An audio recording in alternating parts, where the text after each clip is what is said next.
Recommend ಮಾಡಿದ್ರು. ನಾವು ಎಲ್ಲೆಲ್ಲಿ ತಪ್ಪು ಮಾಡ್ತೇವಿ ಅವನ್ನೆಲ್ಲ ನಮಗೆ ಇಂಡಿವಿಜುವಲ್ ಆಗಿ ಹೇಳಕ್ಕೆ ಸ್ಟಾರ್ಟ್ ಮಾಡಿದ್ರು. ಆಮೇಲೆ ನಾವು ಪೇಪರ್ ಯಾವ ಥರ ಪ್ರೆಸೆಂಟ್ ಮಾಡ್ಬೇಕಂತ ಅವರೇ ನಮಗೆ ಹೇಳ್ಕೊಟ್ರು. ನಾವು ಈಗ ಸಿಲ್ಲಿ ಮಿಸ್ಟೇಕಿಂದ ನಮ್ಮ ಮಾರ್ಕ್ಸ್ ಹೆಂಗೆ ಹೊಕ್ಕಾವು, ಆಮೇಲೆ ನಾವು ಅಲ್ಲಿ ವ್ಯಾಲ್ಯುಬೇಟರ್ನ ಹೆಂಗೆ ಇಂಟ್ರ್ಯಾಕ್ಟ್ ಮಾಡಬೇಕು ಅನ್ನೋದವರೆಲ್ಲ ನಮಗೆ ಹೇಳ್ಕೊಟ್ಟಿದ್ದಾರೆ ಈಗಾಗಲೇ. ಮತ್ತು ಇಲ್ಲಿ ಸರಣಿ ಈಗ ರಾಜ್ಯ ಮಟ್ಟಕ್ಕಿಂತನೂ ಬೇರೆ ಆಗಿ ಇಲ್ಲಿ ಸರಣಿ ತೊಗೋತಾರು. ಅದ್ರೊಳಗೂ ಇನ್ನು ಯಾವ ಥರ ಅಪ್ಲೈಡ್ ಲೆಕ್ಕಗಳು ಬರ್ತಾವು, ಆಮೇಲೆ ಅಪ್ಲೈಡ್ ಕ್ವಶನ್ಸ್ ಯಾವ ಥರ ಕೇಳ್ತಾರೋ ನಾವು ಅದಕ್ಕೆ ಯಾವ ಥರ ಆನ್ಸರ್ ಮಾಡಬೇಕು, ಮತ್ತು ಅವನ್ನ ಚೆಕ್ ಮಾಡಿಸ್ತಾರೆ 2-3 ಸಲ ಚೆಕ್ ಮಾಡಿಸಿ ಅವ್ನ ಮತ್ತು ನಾವು ಎಲ್ಲೆಲ್ಲಿ ಮಿಸ್ಟೇಕ್ ಮಾಡತ್ತೇವಿ ಮತ್ತು ಅವ್ನ ಹೆಂಗೆ ಕವರ್ ಮಾಡ್ಕೋಬೇಕು, ಇನ್ನು ಯಾವ ಥರ ಓದಬೇಕು. ನಾವು ಟೆಕ್ಸ್ಟ್ ಬುಕ್ ಈಗ ನಾವು LBA ನಮ್ಮ MLA ಅವರು ನಮ್ಗೆ ಈಗಾಗಲೇ LBA 2 ಬುಕ್ಕ ನಮ್ಗೆ ಎಲ್ಲ ಇಡೀ ತಾಲೂಕಿನವ್ರಿಗೆ ಅಷ್ಟರು ಕೊಟ್ಟಾರು. ಮತ್ತು ನಾವು LBAನು ಬಿಟ್ಟ ಆಮೇಲೆ ಮಾಡಲ್ ಕ್ವಶನ್ಸ್ ಪೇಪರ್, ಆಮೇಲೆ ಪ್ರೀವಿಯಸ್ ಕ್ವಶನ್ ಪೇಪರ್ ಬಿಟ್ಟ ಇನ್ನು ಯಾವ್ಯಾವ ಥರ ಕ್ವಶನ್ಸ್ ಬರ್ತಾವ ಅನ್ನೋದು ಸರ್ಗಳೆಲ್ಲ ಅವರೆಲ್ಲ ಕೂತು ಅವ್ರು ಎಕ್ಸ್ಟ್ರಾ ಕ್ವಶನ್ಸ್ ತೆಗೆದು ನಮಗೆ ಕೊಟ್ಟಾರು. ಇದರಿಂದ ನಾವು ಯಾವ ಥರ ಅಪ್ಲೈಡ್ ಬಂದರೂ ನಾವು ಆನ್ಸರ್ ಮಾಡಬಹುದು ಅನ್ನೋ ಭರವಸೆ ನಮ್ಮಲ್ಲಿ ಹುಡ್ತಾ ಇದೆ ಈಗಾಗಲೇ.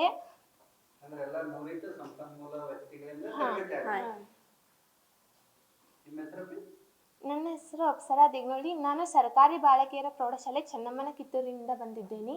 ನಮ್ಮನ್ನು ಆಯ್ಕೆ ಮಾಡ್ಕೊಂಡಿದ್ದು ಪ್ರತಿಕ್ರಿಯೆಗೆ ಹೇಳಿ ಈಗ ಹೆಂಗೆ ಆಯ್ತಂತೇಳಿ, ನಾವು ಸರಣಿ ಒಳಗೆ 500 ಮಾರ್ಕ್ಸಿಂದ ಬರಿತೇವೆ ರೀ. ಅದ್ರೊಳಗೆ ನಮ್ದು 475+ ಅದವ್ರನ್ನ ಇಲ್ಲ ಆಯ್ಕೆ ಮಾಡ್ಕೊಂಡಾರು. ಅಲ್ಲಿಂದ ನಾವು ಮತ್ತೆ ತಿದ್ದಿ ಅವ್ರನ್ನ ನಾವು ಹೆಂಗೆ 625 ರೀಚ್ ಆಗ್ಬೇಕು ಅನ್ನೋದನ್ನ ಅವ್ರು ಹೇಳ್ಕೊಟ್ಟಾರು. ನಾವು ಅಲ್ಲಿದ್ದಾಗ ನಮ್ಮ 90+ ಆಗಲಿ 95+ ಆಗಲಿ ಅಂತ ತಿಳ್ಕೊಂಡಿದ್ದು. ಆದ್ರೆ ಇಲ್ಲಿ ಬಂದಿಂದ ಪ್ರತಿಯೊಬ್ಬರು ಬಾಯಿಗೆ ನೀವು ಎದಕ್ಕೆ ಬಂದಿರಂತ ಕೇಳಿ ನಾವು ಅಷ್ಟು 625 ಮಿಷನ್ನ ಮಾಡ್ತೇವೆ ಅಂತ ಹೇಳುವಷ್ಟು ನಮ್ಮಲ್ಲಿ ಅವ್ರು ಭರವಸೆ ತುಂಬ್ಯಾರ ಈಗಾಗಲೇ ಅಂತ ಹೇಳಕ್ಕೆ ಇಷ್ಟ. ನನ್ನ ಹೆಸರು ದಿವ್ಯಾ ಪಟ್ಟಣ ಶೆಟ್ಟಿ ಅಂತ. ನಾನು ಶ್ರೀ ಕಲ್ಮೇಶ್ವರ ಪದವಿ ಪೂರ್ವ ಮಹಾವಿದ್ಯಾಲಯ MK ಹುಬ್ಬಳ್ಳಿಯಿಂದ ಬಂದಿದ್ದೇವೆ.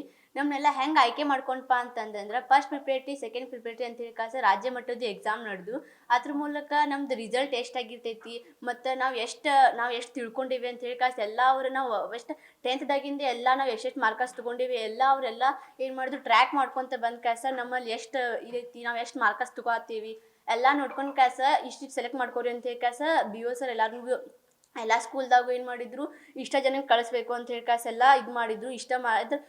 ಅವ್ರು ಇಷ್ಟು ಕಲ್ಕೊಂಡಿರ್ತಾರೆ ಅನ್ಬೇಕಾ, ಪ್ರಿಪ್ರೇಟ್ರಿ ಒಳಗೆ ಒಂದಿಷ್ಟು ಮಾರ್ಕಸ್ ತೊಗೊಂಡ್ರೆ ಅನ್ಬೇಕಾ ಅವ್ರಿಗೆ ಮುಂದೆ ನಾವು ಎಷ್ಟು ಶಿಕ್ಷಣ ಕೊಟ್ಟವ್ರು ಔಟ್ ಆಫ್ ಔಟ್ ಮಾಡ್ಬೋದು ಅಂತ ತಿಳ್ಕೊಂಡು ನಮ್ಮನ್ನ ಒಂದಷ್ಟು ಜನ ಎಲ್ಲ ಸೆಲೆಕ್ಟ್ ಮಾಡ್ಕೊಂಡು ಒಂದು ಸ್ಕೂಲ್ ವತಿಯಿಂದ 2 ಜನನೆಲ್ಲ ಸೆಲೆಕ್ಟ್ ಮಾಡ್ಕೊಂಡು ಆಮ್ಯಾಗ ಇಲ್ಲಿ ಕರ್ಕೊಂಬಂದರು. ಇಲ್ಲಿ ಕರ್ಕೊಂಬರಂತಲೇ ನಮ್ಗೆ ಎಲ್ಲ ಹೆಚ್ಚಿನ ವಿಷಯಗಳನ್ನು ತಿಳ್ಕೊಂಡು ಹೆಂಗಪ್ಪ ಅಂತಂದ್ರೆ ಎಲ್ಲ ಸಂಪನ್ಮೂಲ ವ್ಯಕ್ತಿಗಳಿಂದ ನಮ್ಗೆ ಏನಾದ ಬೋಧನೆ ಮಾಡಿಸಿದ್ರು. ಎಲ್ಲ ನಮ್ಗೆ ಕ್ಲಿಷ್ಟಾಂಶಗಳಿರ್ತಕ್ಕಂಥ ಎಲ್ಲ ವಿಷಯಗಳನ್ನ ನಮಗೆ ಸರಳವಾಗಿ ವಿಶ್ಲೇಷಣೆ ಮಾಡಿ ಹೇಳಿದರು.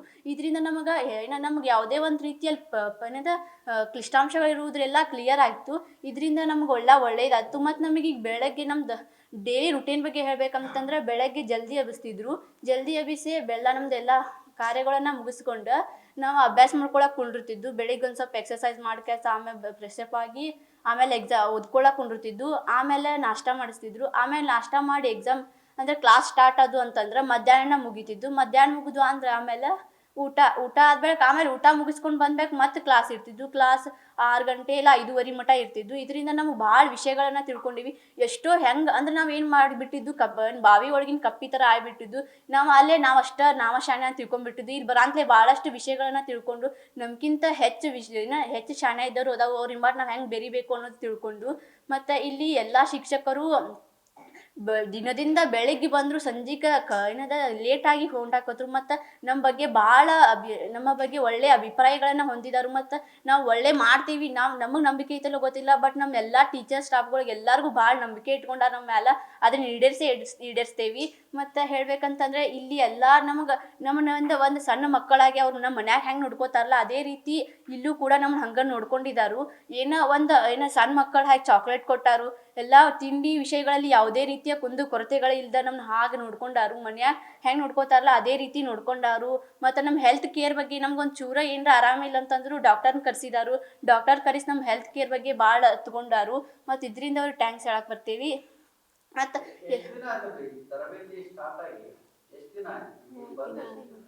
25 ದಿನ ಆಯ್ತು. ಹಾಂ ಹಾಂ. 100% ಫಲಿತಾಂಶ ಬರಬೇಕು ಅಂತ ಯಾಕೆ ವಿಚಾರ ಬಂತು? ಡೆಫಿನೆಟ್ಲಿ ನನ್ನ ಕ್ಷೇತ್ರ ತೊಗೊಂಡ್ಬಿಡ್ತೀನಿ ನಾವು ಫಸ್ಟಾಗಿ. ಅಲ್ಲೋ we are not in to Malnad neither ಬೆಳಲ್, ನಾವು ಟ್ರಾನ್ಸಿಷನಲ್ ಝೋನ್ದಾಗ ಬರ್ತೀವಿ.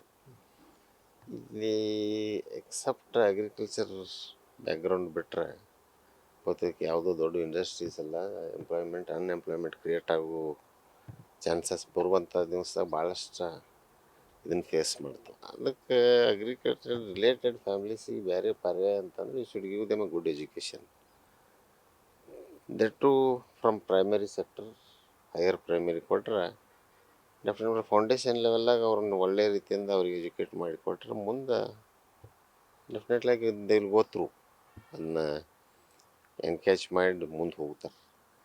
ಬೇಸಿಕಲಿ ಫಸ್ಟ್ ಪ್ರೈಮರಿನಲ್ಲೇ ನಾವು ವೀಕ್ ಇದ್ದುಬಿಟ್ರೆ ನಮ್ಮ ಹುಡುಗರು ಎಲ್ಲೂ ಸ್ಪರ್ಧಾತ್ಮಕವಾಗಿ ಕಂಪ್ಯೂಟ್ರ್ ಮಾಡೋಕ್ಕಾಗೋದಲ್ಲ, ಅವ್ರಿಗೆ ಗ್ರಾಸ್ಪ್ ಮಾಡೋಕ್ಕೂ ಆಗೋದಲ್ಲ. ಆ ನಿಟ್ಟಿನಲ್ಲಿ ಪ್ರೈಮರಿ ಸ್ವಲ್ಪ ರಿಫ್ರೆಶ್ ಮಾಡಿ ಹೈಯರ್ ಪ್ರೈಮರಿಗೆ ಬಂದಿದ್ದೆವು. ಬಹುತೇಕ ಪಾರ್ಟ್ ಆಫ್ ಎಜುಕೇಷನ್ ನಮಗೆ ಫಸ್ಟ್ ಕೌಂಟ್ ಆಗೋದ 10th, ಆಮೇಲೆ PUC, ಆಮೇಲೆ ಡಿಗ್ರಿ. ಅಟ್ಲೀಸ್ಟ್ ಬೇಸಿಕಲಿ 10th ಪರ್ಫೆಕ್ಟಾಗಿ 100% 100 ಅದನ್ನು I am not concentrating on that. ಅದನ್ನು ಮಾಡಿದ್ವಿ ಹೋದ ವರ್ಷ. ಈ ವರ್ಷ quality wise I want to push all the students from ದೇವರ್ 60 ಇದ್ದವ್ರು 80 ಬರ್ಬೇಕು, 80 ಇದ್ದವ್ರು 90 ಬರ್ಬೇಕು, 90 ಇದ್ದವ್ರು 95 ಬರ್ಬೇಕು. ಆ ಉದ್ದೇಶದಿಂದ ಇದೊಂದು ಪಿಕ್ ಮಾಡತ್ತೀವಲ್ಲ. ಬಹುತೇಕ ಎಲ್ಲ ಸ್ಥಿತಿವಂತರು ಎಲ್ಲಿ ಹೋಗಿ ನಿಂತು ಕಲಿಸ್ತಾರೆ, ದಟ್ ಈಸ್ ಡಿಫ್ರೆಂಟ್. ಆರ್ಥಿಕವಾಗಿ ಸ್ವಲ್ಪ ಹಿಂದುಳಿದಂಥವ್ರನ್ನ ಅಥವಾ ಬಡವ್ರ ಮಕ್ಕಳು ಕಲಿದ ಒಂದು ಸ್ಪೆಷಲ್ ಟ್ರೈನಿಂಗ್ ಕ್ಯಾಂಪ್ ಮಾಡೋಕ್ಕಂತ ಪ್ರಯತ್ನ ಮಾಡ್ತಾ ಇದ್ದೆ. ಸರ್, ನಮ್ಮ ಪೋಷಕರಿಗೆ ಒಂದು ಅಭಿಪ್ರಾಯ ಬಂದೈತಿ ಏನಂದ್ರೆ, ನಾವು ಉಡುಪಿ ಮಂಗಳೂರಿನಾಗ ಓದಿಸಿದ್ರಷ್ಟೇ ನಮ್ಮ ಮಕ್ಕಳು ಶಾಣ್ಯರಾಗ್ತಾರ ಅಂತೇಳಿ. ಡೆಫಿನೆಟ್ಲಿ ಅದು ತಪ್ಪು ಕಾನ್ಸೆಪ್ಟ. ಇಲ್ಲೂ ಮಾಡಿದಾರಲ್ಲ, ಇಲ್ಲೂ ಔಟ್ ಆಫ್ 625 24 ತೊಗೊಂಡಾರ, 23 ತೊಗೊಂಡು, 22 21. ವೈ ಇಲ್ಲಿದ್ದವ್ರು ಮಾಡಿಲ್ಲ? That is not the concept. ಆ ಕಾನ್ಸೆಪ್ಟ್ ಅದು ಟೀಚಿಂಗ್ ಫ್ಯಾಕಲ್ಟಿ ಬೇಡ, ಅದು ನಮಗೆ ಬೇರೆ ಇವನ್ ಚೇಂಜಸ್ ಮಾಡ್ಕೊಂಡು ಅಲ್ಲಿ ಮಾಡಿದ್ರೆ ಇಲ್ಲೂ ಡೆಫಿನೆಟಾಗಿ ಮಾಡ್ತಾರೆ ಅದನ್ನು. ಸರ್, ಈಗ ಪ್ರತಿಭಾವಂತ ಏನು ಸೆಲೆಕ್ಟೆಡ್ ಮಕ್ಕಳು ಕರೆದು ತರಬೇತಿ ಕೊಡಲಾಗ್ತದೆ ಸರ್. ಸದ್ಯಕ್ಕೆ ಇದು SSLC ಸಾಮರ್ಥ್ಯ ಹೆಚ್ಚಿಸಬೇಕು ಅನ್ನೋ ನಿಟ್ಟಿನಲ್ಲಿ ಪರೀಕ್ಷಾ ಸಾಮರ್ಥ್ಯ ಇದೆ. ಆದ್ರೆ ಓವರಾಲ್ ಆಗಿ ಮಕ್ಕಳ ಏನು ಕೌಶಲ್ಯವನ್ನು ಅಥವಾ ಅವ್ರನ್ನ ಬೌದ್ಧಿಕ ಮಟ್ಟವನ್ನು ಹೆಚ್ಚಿಸ್ಬೇಕಾದ್ರೆ ಮುಂದಿನ ದಿನಗಳಲ್ಲಿ ಕ್ಷೇತ್ರದಲ್ಲಿ ಏನೇನು ಮಾಡ್ಬೋದು? ಡೆಫಿನೆಟಾಗಿ ನಾ ಹೇಳಿದ್ನಲ್ಲಿ ನಿಮ್ಗೆ ಫಸ್ಟ್ ಪ್ರೈಮರಿಗೆ ಹೋದ್ವಿ. ಪ್ರೈಮರಿ ಹಂತದಾಗ ಅವರು ಹೈಯರ್ ಪ್ರೈಮರಿಗೆ ಬರೋ ಮಕ್ಕಳ ಮಟ್ಟನ at least they should be very skilled to write and read. ಇಲ್ಲಿ 8ನೇತಕ್ಕೆ ಬಂದಾಗ ಅವನಿಗೆ ಓದೋಕ್ಕೂ ಬರಲಿಲ್ಲ, ಕುಂಡ್ರಸೋಕ್ಕೂ ಬರಲಿಲ್ಲ, ಹೌ ವಿಲ್ ಯು ಪರ್ಫಾರ್ಮೆಂಟ್ ಅಂತ. At least basic things I did that. After that 9th 10th ಸ್ಟೂಡೆಂಟ್ಸಿಗೆ ಬಂದಾತರು from 9th 8th 9th and 10th, from June to almost January, our BU has done a very good job.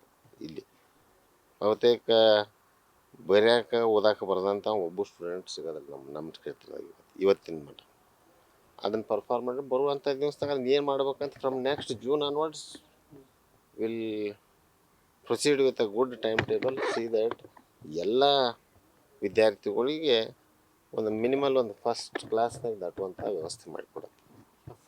Okay sir.